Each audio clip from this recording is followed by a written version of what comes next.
Ladies and gentlemen, welcome back. Let us move on to our next panel session of the day entitled Up the Digital Ladder, Addressing Problems Through Innovative Solutions. Moderating this session, join me as I welcome back the man who has been the star of this week. Oh, so tirelessly, I've seen him so many times this week. Gopi Ganesalingam, the Vice President of Tech Ecosystem and Globalisation, Malaysia Digital Economy Corporation, in a conversation with four of our very own who successfully made it to the Forbes Asia 100 watch list. With this, over to you, Gopi. Thank you very much, Asro. Thank you very much. Happy Friday evening, everyone. Just for your knowledge, this is the best time of the week for me. Every time I look forward to my Friday evening. So happy Friday. It's the very last panel for the week, and this panel session puts an end to our Disruptors Week. Up the digital ladder, addressing problems through innovative solution. Forbes Asia spotlights notable small companies and startups on the rise across the Asia-Pacific region at a time when economies worldwide were struggling from the COVID-19 pandemic. Congratulations, because four of our very own made it to the Forbes Asia. Just tells you Malaysia got talent. Allow me to quickly introduce these brilliant young disruptors, entrepreneurs. I'll start with Maran. Maran is the managing director and co-founder of DoctorOnCall. DoctorOnCall, which is a leader in Malaysia's digital health tech industry. In his past life, he led complex strategy, merger, tech, supply chain engagements as a program director, and he has substantial regional management experience across ASEAN. We have Aaron, Chief Executive Officer of I Handle Energy Solution, Endeavour entrepreneur in the 69th International Selection Panel held in Kuala Lumpur in 2017. During his international years, Aaron was intrigued with thermodynamics and heat transfer, spending months researching and learning how to create real-world applications using the knowledge he had gained. Finding heat costs can control for 20% of the total output cost in energy-intensive sectors like heavy manufacturing, focused primarily on Malaysian hospitality and healthcare sectors.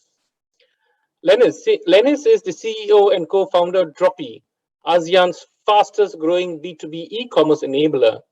With Dropee, she's on a mission to simplify the way businesses buy and sell in bulk through B2B e-commerce adoption.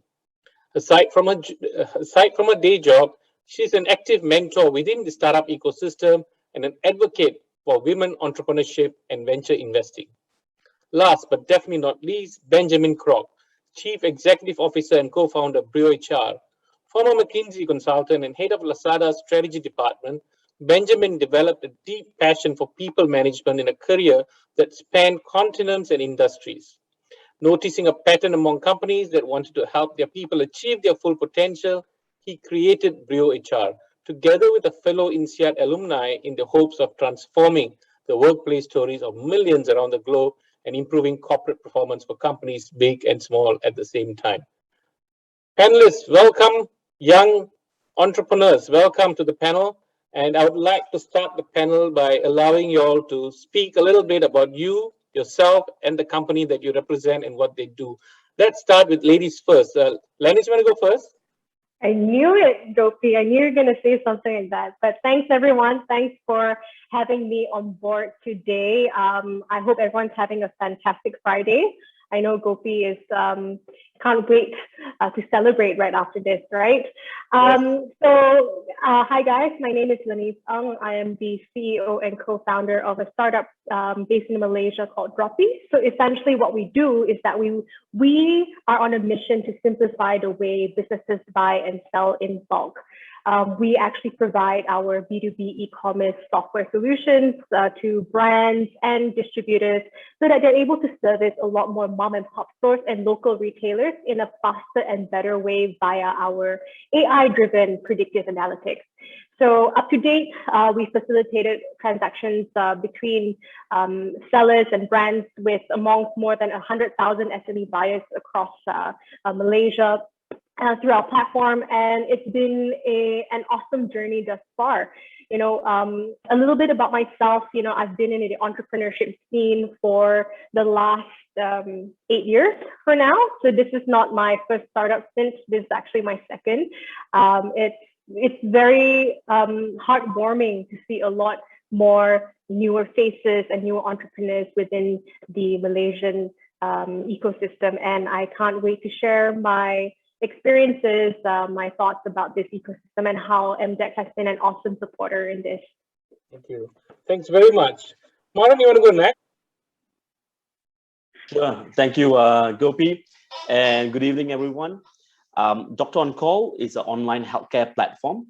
We serve about close to 4 million Malaysians as well as people from across the region who come to our site to primarily review and read and learn about their healthcare conditions, as well as to perform a variety of healthcare transactions, from telehealth consults to bookings of medical providers, medication purchases and deliveries, and a whole host of other healthcare related services. We primarily work from across Malaysia, but increasingly we're serving people from across the regions, largely from Singapore, Indonesia, as well as the other countries in Southeast Asia. We count ourselves blessed to have built a platform which is now more for a healthcare ecosystem, as we have onboarded about 10 insurance companies, multiple third-party administrators and hundreds of corporates, alongside close to 1,000 over medical providers, be it from clinicians, pharmacists, as well as medical allied professionals. I stumbled into healthcare after a long career in technology and consulting, and saw that the healthcare space was really behind in terms of technology as well as digital adoption. While my co-founder Hazwan saw on the other opposite of the aisle from the payer's perspective on how healthcare was really could benefit from a solution that helps address the uncontrolled growth of the healthcare costs, which is roughly growing 15 to 20% year on year, as well as having accessibility issues for people from rural areas as well as the less served markets. And that's when we started researching from across the world and saw how online healthcare or digital healthcare was revolutionizing various geographies, be it in US, China, and India, and thought we could build our own platform to serve both the payer markets as well as the providers, and give everyone a fair shot of actually a pretty sophisticated healthcare platform and infrastructure that could serve the public too. So thank you for the opportunity. Thank you, Maran. Benjamin, you want to go next? Sure. I feel like a school teacher just choosing the students. Yeah, reminded me some good old times. Yeah. First, thanks for having me. Thanks for having us. A few words about myself. So as some may have noticed already, I'm French. I've been in Malaysia for 10 years, where I co-founded BrioHR 3 years ago. So BrioHR is an all-in-one HR management platform to help SMEs, mid-market companies to really be as efficient as can be in terms of managing their teams and managing their most important resource, which is people. So we started BrioHR in Malaysia, and I've grown since then with, of course, the ups and downs of any startup, the day-to-days. But we are very happy to be invited to this webinar and hopefully share very useful insights with all of you. Very good, well done. I also want to congratulate Benjamin and Lennise. You both of you are alumni of Y Combinator, right? That's right. Very good, well done. So Malaysia definitely has talent. Behind every entrepreneur, right? When the audience is watching all of you on this panel, they all say, "Wow, so nice, so lucky." They made it. They're probably driving a Porsche or a Lamborghini. But all entrepreneurs know that how difficult it is in this journey, right? Because your mind is on business, whether it's a Sunday morning or a Saturday night. It's always about business. How is my cash flow doing? How do I pay my salaries? How do I pay my vendor? That's the whole thing that's going on. And it's not an easy task, but we always, from the outside, we only see the good part. Tell me, every entrepreneur has a story, right? Tell me, what was your story? What made you go take a dive? Sorry, I haven't introduced Aaron yet, but I will in a bit. Okay, let me hold that question. Aaron, you want to go first, please? I can do it together if you like. I can take No, the no, question go and first. introduce myself. I apologize. It's Friday evening and it's eating on my social life, but go ahead. No worries. So thanks everyone for having me. So I'm Aaron, the founder of iHandal. And what we do is we help businesses basically do more with less in tackling their energy, right? So what iHandal does is a turnkey provider of solutions that recycle something that you most probably haven't heard of, which is heat, right? Something you can't really see. So whenever I mention iHandle focuses on heat, right? The usual reaction I get is, what do you do? Why are you in the heating space when we're surrounded by it, right? Why aren't you focusing on cooling instead? My aircon is what's driving up my bill. Why are you doing heating on this side? You're on the wrong side of the world, right? But what people forget, I mean, one of the most basic engineering concepts is there's no such thing as cooling. Cooling is a process of removal of heat, right? And that's why we're focused on the heat space. So we have helped about 130 businesses across 12, 13 countries right now deliver about 300,000 tons of CO2 reduction. And we're on a goal to make Malaysia carbon neutral. Fantastic, Aaron, fantastic. Aaron, I apologize again. So to make up for my apology, you go first. Tell me your story. How did you get into this? Why? You know, entrepreneurship is not easy. And tell me your story. Tell us your story. Sure. So you could say I chanced upon this industry by fate, what do you call it? By chance, right? I took over a family business when I was 15 that was involved in the heating space, which was, you're familiar with your solar hot water panels at the rooftop just because of a family circumstance. Mm-hmm. I quickly realized that's not what I wanted to do when I graduated from high school, right? And at 15 years old, not many people envision the future in doing trading, right? I mean, most 15-year-olds weren't doing business to begin with. So when I graduated from high school, I decided to combine what I was doing, my final year projects, and I designed a system instead. And it was basically out of necessity, right? It wasn't something where I had a choice and entrepreneurship sounded cool. It was purely out of survival to actually start a business to sustain. And that blossomed to what it is today, thankfully. Fantastic. You look as though you're one of those very studious type, very good in maths, 110 over 100 sort of a person. That helped me with the teachers, to be able to run my business at the back of the class without them worrying about me. I can guess. Benjamin, what's your story? How did you dive into this entrepreneurship journey?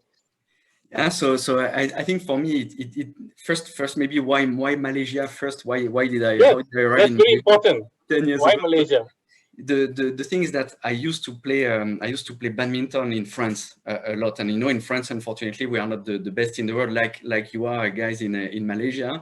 So basically, the story brought Malaysia to my radar because of badminton, and really that's where all started basically. So training with the CDEC brothers, those kind of people, and actually this brought me to take a position in Malaysia that I was not expecting necessarily to take, but because it was Malaysia, I took it, and it involved managing a lot of people.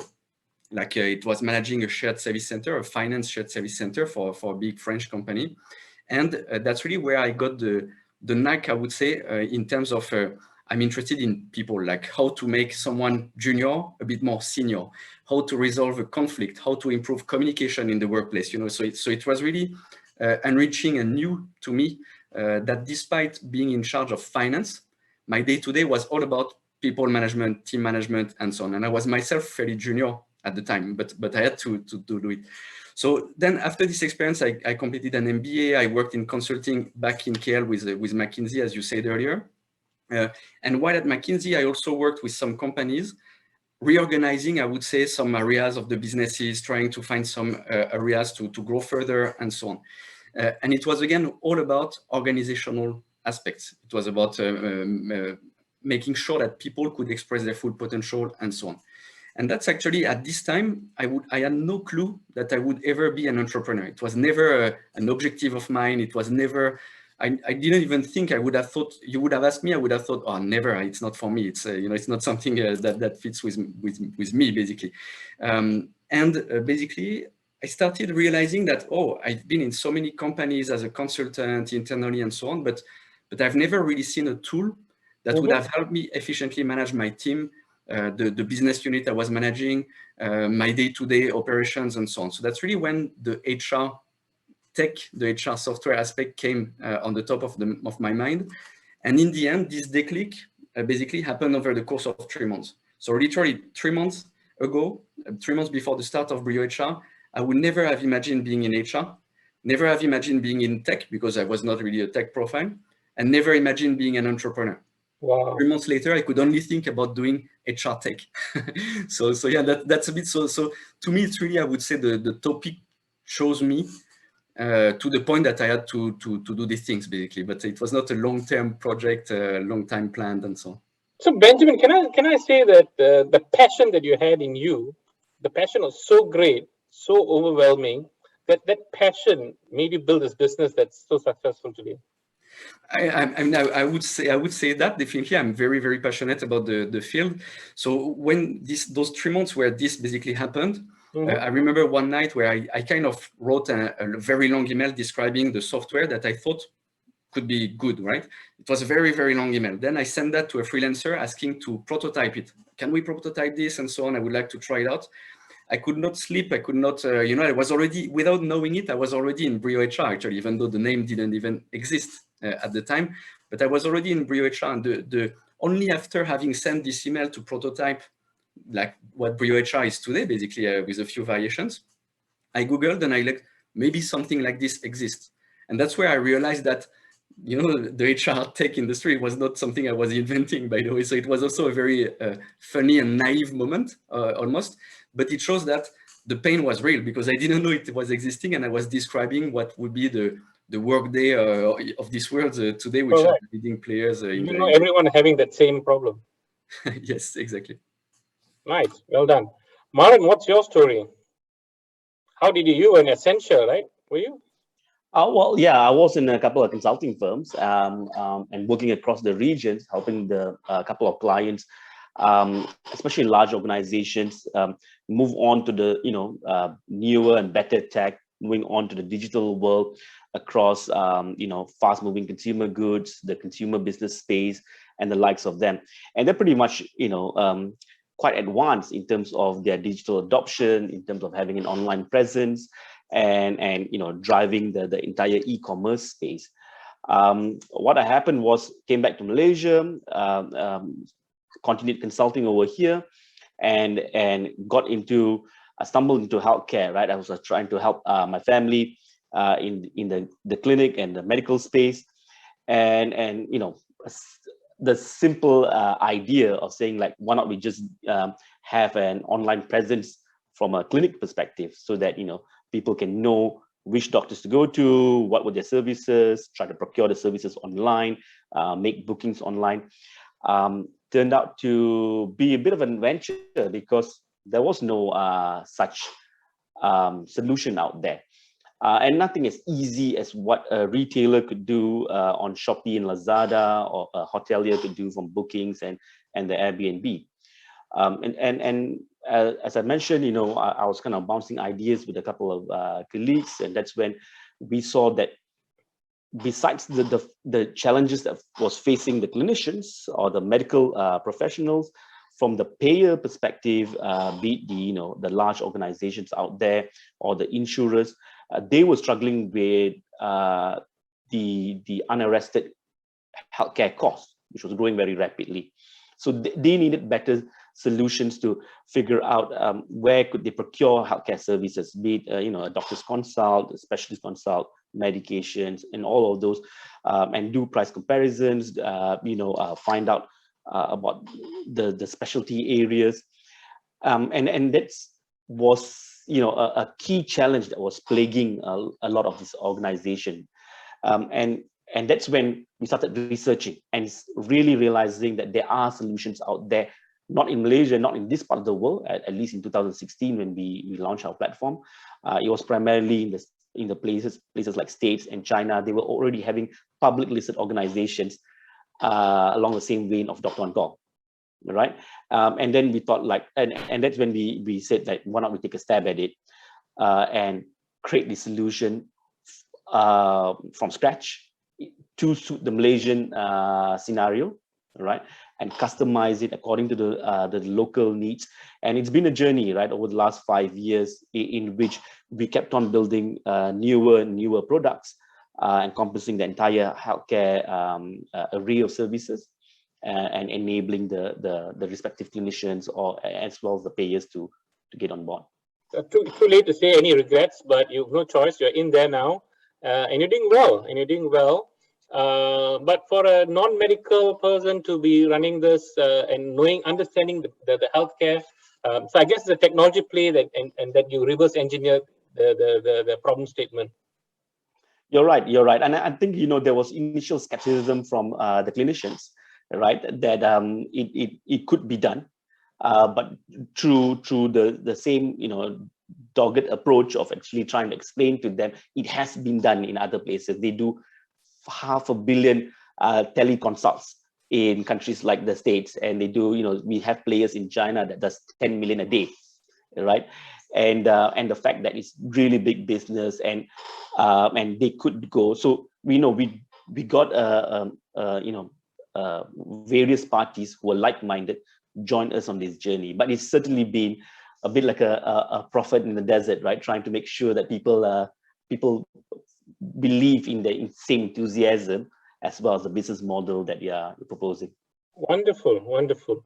Len, what made you go into entrepreneurship? What's your story? At a very young, tender age, you took a dive into entrepreneurship. Yeah. My journey, my first business was actually not in tech. It was running my own talent management company. So it was like, it seems like a lifetime ago. I was managing musicians, DJ, artists, I kid you not, like helping them book gigs, making sure that they secure record label contracts, etc. So it was interesting. So I was in that business, that industry mainly because I think like I was 19 and I was contemplating whether do I wanted to spend 3 years of my life, 4 years of my life to complete a degree in music school and come out and see if there's like, prospect in Southeast Asia within the music industry. Long story short, it isn't right for me. I've decided that, to still stick on with business, but I went on to take on the typical Bachelor of Commerce degree, and I graduated from Australia from there. And I was fortunate enough during Australia, I was exposed to the whole startup ecosystem, working together with a local VC there, help building like, startup communities, especially female founders there, really exposed myself to the startup community. And then I sort of gotten a stint in Yelp. So being the youngest country manager to launch Yelp in new markets. So I was appointed to launching in Malaysia. Thanks. It was tough, but it was so worthwhile. And ever since then, I was very passionate about thinking that what can I do to contribute back towards the startup ecosystem here in Malaysia, right? As I've seen, I had the luxury to be exposed to the startup scene in Australia and how they get heaps of funding and heaps of attractions from the Valley as well. So what can we do here in Malaysia? So from there, long story short, fast forward a couple of years later, how Dropee got started was like I got chucked, similar to Maran and I think Aaron to a certain extent, right? You guys went back to your family business or at least like dabbled a little bit about that. I went back to my family business as well, got super shocked by how traditional and like the level of innovation in the supply chain, in distribution and manufacturing was close to none. Whatever that has practiced 60 years ago when my grandfather started my family business, right, up till today, was pretty much the way that they're operating today as well, which means manual pen and paper to collect orders, visiting like clients in person and stock count like in person, right? Inventory, go door to door, retailer to retailer, helping them to count inventories manually. So the whole idea of Dropee came about that, we wanted to merge or implement an e-commerce solution, specifically B2B, to help all these like brands, sellers to simplify the way that they manage and scale their business by servicing the local retailers even faster and better. So essentially, like our predictive AI analytics helps to measure inventories in each of their retailer stores, so that they're able to predict how much, like when do they stock up, when do they need to stock up, when they need to actually deliver the goods, in an almost just-in-time process, right? So the whole concept was to actually improve or improve the way that my family business works. And I think ever since then, ever since Dropee's conception, which is like 4.5 years ago, it's been a whirlwind, right? Like it's been a journey. So similar to what Maran was talking about, really educating the clinics and educating doctors that this works and whatnot. It's still a process, because even in this side of the world, in Southeast Asia, there's a lot of businesses that still, practice traditional methods. They're very comfortable. They're extremely comfortable with the way things are. And it wasn't until the pandemic that hit, and e-commerce was suddenly like the hot topic. It was suddenly like they are forced to adopt this, because there's no other way to service their clients, especially for B2B in lockdown areas, right? You're not able to actually service the clients in person. So e-commerce is the way to go. So hence, it's been an interesting journey. No, fantastic. Well done. Well done. You know what I just noticed about all the four of you? That you are all running a business that COVID-19 has actually helped you have adoption and surge in business. All four of you have got a model that the entire platform would have hit like a hockey stick during the COVID, because you all have, including Benjamin, because now we realize how important people are. Organizations are beginning to realize mental well-being, getting together, having the right culture. All four of you have actually benefited from COVID.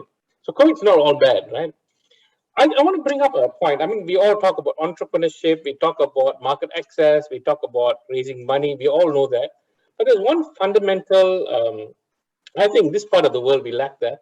One of the fundamental things that makes things happen is mentorship.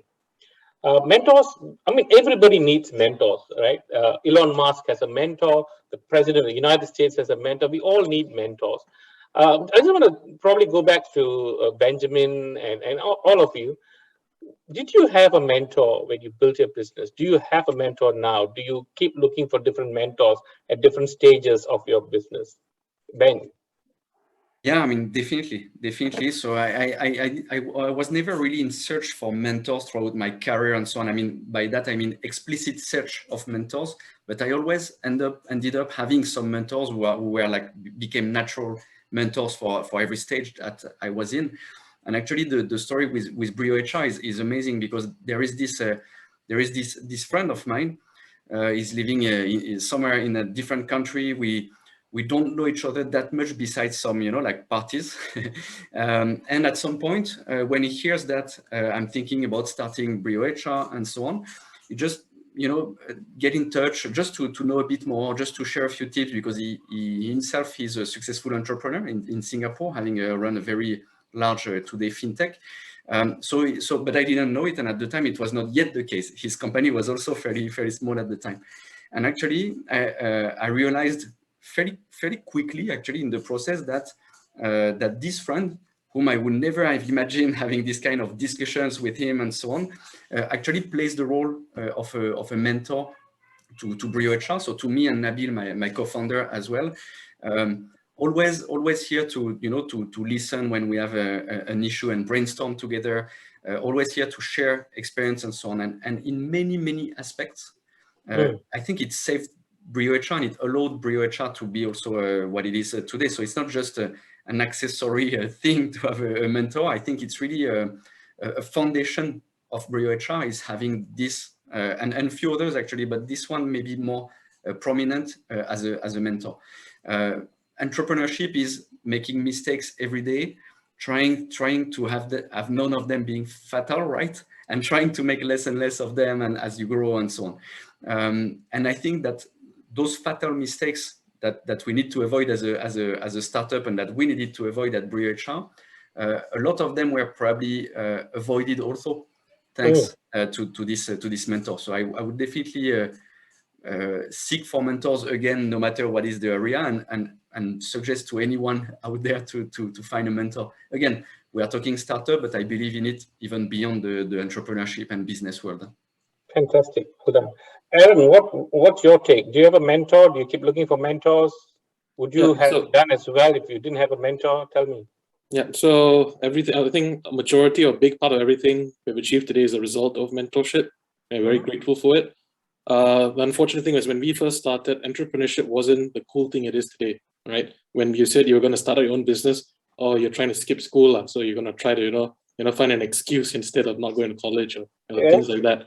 And to overcome that, it was very hard to find a mentor 14 years ago that believed in entrepreneurship. There's only negativity, right, surrounding that. So I was very grateful to really find that first mentor that helped me transition from a business to something that has purpose that can actually scale and grow.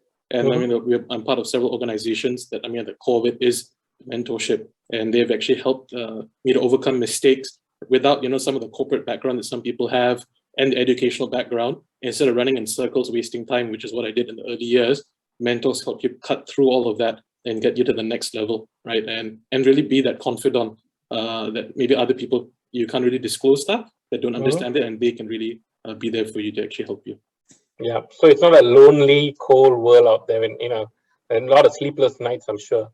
Len, what was your experience? Do you have a mentor? You're the chief transformation officer of your family business, obviously. Do you have a mentor that helped you during these times and still helping you, different mentors? What's your story on mentorship? I similar to Ben, I don't think I actively look for a specific mentor. I'm lucky to have a few so far in my life, but I think throughout my whole journey, whether it's entrepreneurship or not, ever since even in my uni days, right, when I started to actually explore more in terms of my professional career and development, I like to specifically talk to experts within the industry. For example, right, when I have a chat with Ben, I would probably learn a lot more things, and he would be my mentor in HR. So I would really understand what exactly is that I'm not doing, how can I actually do that even better, and whatnot. So to me, I think every single individual has their own special skills and abilities, and I learn and I absorb from a lot of people every day. Even you yourself, Gopi, I think you've been a wonderful moderator so far, right? So it also helped me to reflect back, what else can I actually do? Should I be in that position in the future and whatnot? And but in recent times, I've been very fortunate to meet up with a couple of people and really sync up with them and be and for them to be my mentor. So one of them is actually Jalil Rashid. So he happens to be Group CEO of BrioHR, really young chap, very, very smart, very, very brilliant. I think the reason why I resonate a lot well with him is because I the way that he shares his experiences and as a young CEO as well, managing such a huge corporations and have a lot of stakeholders to manage. So those are the stuff that he's been helping me to also grow as an entrepreneur, as a leader within this space. And of course, managing traditional family businesses, that's not easy, right? You have to have a fine balance to know how to do that, right? So I think I very much cherish and value the input from a lot of the people that I've met in my life, and I'm truly appreciative of that. Very good. Well done. Maran, what's your story in mentorship? Do you have one? Well, I've been actively reading and picking up a lot of tips and guidance from the likes of Warren Buffett, Steve Jobs, as well as many of them. I wouldn't count them as my mentors, but I do, watch a lot of YouTubes and read and actively pick up from a lot of the great leaders out there. I'm a big fan of, case studies and histories and picking up all of this.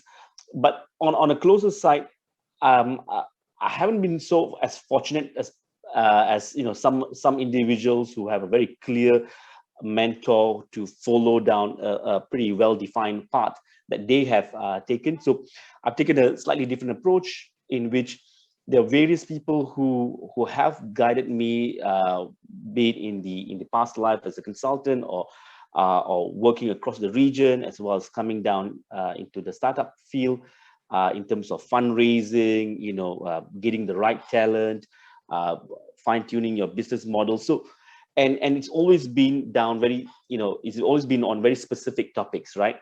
So it's always trying to learn what to do, so that you don't suffer the mistakes, right? And I've been really fortunate. I've had people as young as 25 years old who've started and failed on a couple of startups, but have risen up again, who've then guided me on very specific topics about scaling. So for us to go from 0 to about 4 million people visiting us on a monthly basis was picked up from a really young chap on how to hyperscale, because I'm more of a traditionalist who goes like, yeah, let's take a project management approach of building, constructing, doing planning first, as opposed to really fast iterations of just doing whole series of mistakes, as well as various other tips, right? So I tend to take a more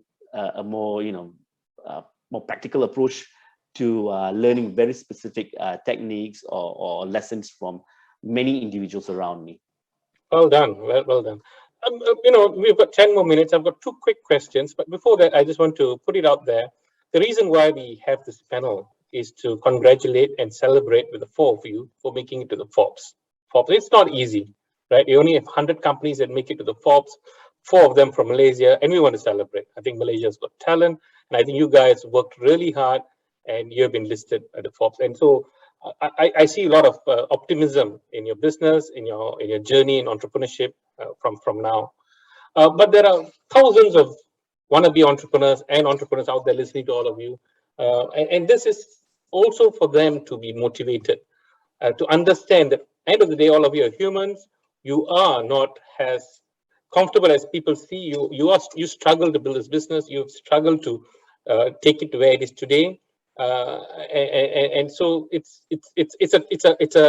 a long haul, but it's a journey that it's worth taking, right? You'll make mistakes, you will fail, you will make mistakes, you will make all some wrong decisions, some right decisions, but that's a journey of entrepreneurship. So I have 2 questions, essentially. Quick. If you were given in exactly 1 year from now, 12 months from now, assuming we meet again on MTM 2022, where do you think your company and you would be, Maran? We hope to be a full-fledged ecosystem or marketplace that allows many of the people who should benefit from the healthcare industry, right, to be on our platform. So rather than be seen, because we are in many cases seen as competitors to the medical providers, similar to how Grab or Airbnb or many other disruptors are seen as competition. What we hope to do is to be to give a very clear explanation to people, and for people to understand that the digital disruption is upon them, and take the opportunity to get onto the platform in a very safe and in a very controlled manner, right? Rather than being just told to shut down because of another MCO or another disruption, and then don't have any avenue. So what we hope to be is to get the people around the mental block of being seen, of seeing us as a competitor, and hopefully this will allow the healthcare space to grow exponentially, because you don't have to be stuck in a clinic in Gombak or Bagan Dato and only be stuck with the people around your geographies. You can now serve a much wider geography. You can have a person calling in from Indonesia or Sabah, Sarawak, and consulting with them and guiding them, and obviously you can get them down to your, you go cross border place too. Yeah. Lennise, where do you see yourself in 12 months from today? Definitely to work with more strategic partners to build and strengthen the ecosystem, the supply chain ecosystem, right, and bringing businesses digital. A lot of times, like I think, when it comes to B2B, it's not just a buyer seller. It's not as straightforward as that. There's so many intermediaries, and there's so many other concepts and players that also can value add into creating a more robust ecosystem. Like, for example, having a very strong logistic partner, right, or infrastructures, warehouse infrastructures to ensure that the delivery of the items can be fast, efficient, cheap, nationwide, and even like regional. Definitely within the next 12 months, we are also hoping to actually strengthen the cross-border ties. So across between multiple countries across Southeast Asia, so that we can actually anticipate more local brands from Malaysia to start actually selling to other countries, to other parts of the region in a faster, cheaper, and more scalable way. So that's the beauty of e-commerce, and that's the beauty of going digital, right? So I'm very optimistic that a lot of businesses are adopting solutions as such in a faster and more rapid way. So yeah, exciting 12 months ahead. Well done. Aaron, what's your take? Where do you see yourself in 12 months? Sure. So we want to be synonymous with sustainability, right? We want to be, when you think about sustainability, there's no other company that comes to mind but us, right? For both the business space and most importantly, something we're going into, the consumer space, because we want to make everyone, even all of you here in your home, right? We want to be part of that. We want to make you guys part of that journey with us to actually take Malaysia carbon neutral. Well done, well said. Ben? Well, first on the personal level, I hope I will be able to travel and not being stuck at home most of the time. on the purely business standpoint, so we are currently in a phase where basically we are accelerating. We know we have a very good reception of what we do, our platform, and so on in the market.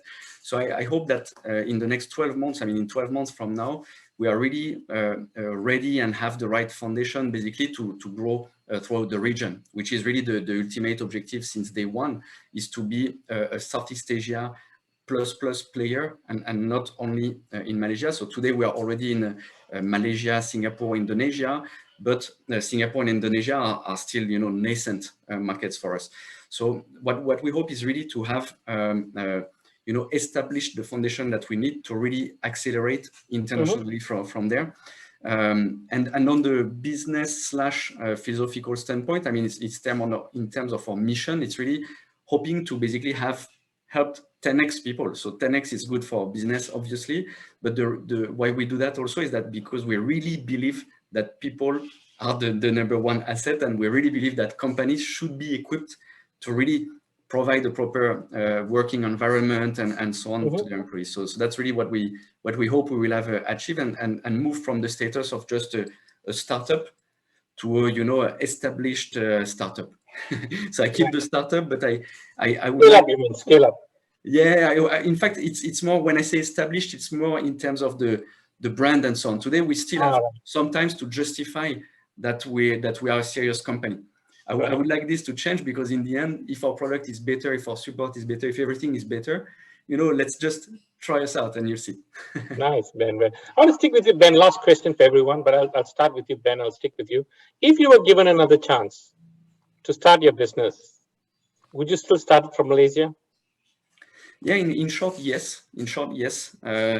Especially, I'm not even Malaysian, so you would argue that I could have a few choices, or at least that I would have this discussion and so on.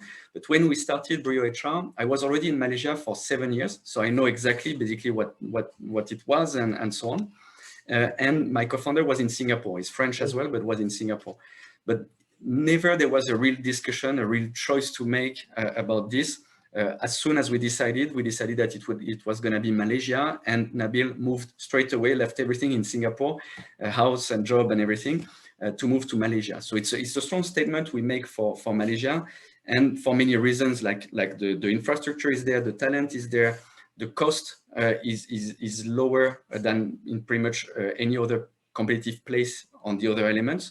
So it's very good if you don't have yet revenues, especially, or at least when you have low revenues. And of course, I would still mention that there are a few things that I wish had been easier on 1 or 2 points, but overall, I would start again in Malaysia for sure. Well done, Ben. Thank you, and selamat datang. Yeah, and Gopi, I think for Ben as well, he forgot to mention his idol, right? Like badminton idol, the Sidek brothers and whatnot. Who's that? Lee Kang-wei?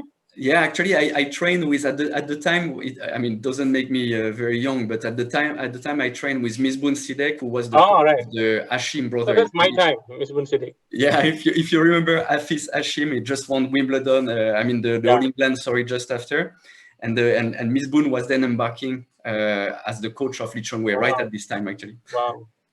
We should do a game of badminton one day. I'm not sure I can anymore, but I try my best. Aaron, would you? Going back to your question, so I was raised never to stay in Malaysia. My You were family raised already never to stay in Malaysia. no, so my family never believed in Malaysia. So I was raised with that in mind. But answering your question, I would not imagine being able to start what we've been able to achieve anywhere else, just because of the flexibility of the ecosystem here. Cost is always one thing, but it's the energy prices, the attention. I mean the awareness, and there's multiple factors making Malaysia the perfect place for our business.